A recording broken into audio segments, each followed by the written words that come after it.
ओम साई राम, जय साई राम। 24 फरवरी 1912 की बात है।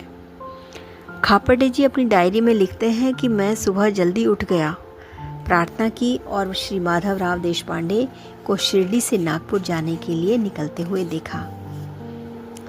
हमने अपनी पंचदशी की कक्षा चलाई, लेकिन उपासनी ठीक महसूस नहीं कर रहे थे, इसीलिए प्रगति बहुत धीमी रही। हम मध्याह्न आरती में उपस्थित हुए और दोपहर के भोजन के बाद पंचदशी की कक्षा जारी रखी। शाम को उसके बाद भीष्म ने दासबोध का पाठ किया। अब आते हैं 26 फरवरी को 1912 को। मैं काकड़ आरती में उपस्थित हुआ। नाना साहब बिना कुछ ज़्यादा बोले द्वारका माई चले गए। नासिक की महिलाएं आज सुबह वापस चली गई।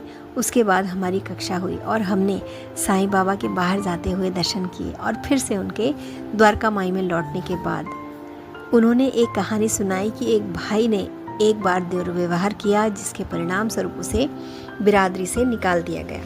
साईं बाबा ने उसकी देखभाल की और आखिरकार उसे बिरादरी में फिर से दाखिल करवा लिया।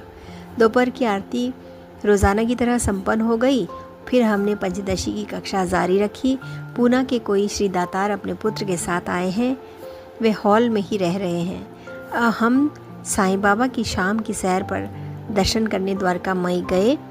वाड़ा आरती के बाद भागवत व दासबोध और भजन हुए, जिसमें श्रीमती कौज लगी और पुत्र ने मदद की।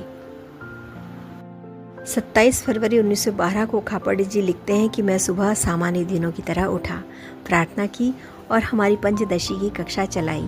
पहली बार आज हम साईं बाबा के बाहर जाते हुए दर्शन करना चूक गए और तब तक उनके दर्शन नहीं कर पाए जब तक कि वे अपने रास्ते से वापस नहीं लौटे। जब हम सुबह करीब 11 बजे द्वारका माई गए तो साईं बाबा ने कहा कि वे एक खेत से गुजरे जहां बहुत बड़े तोते थे।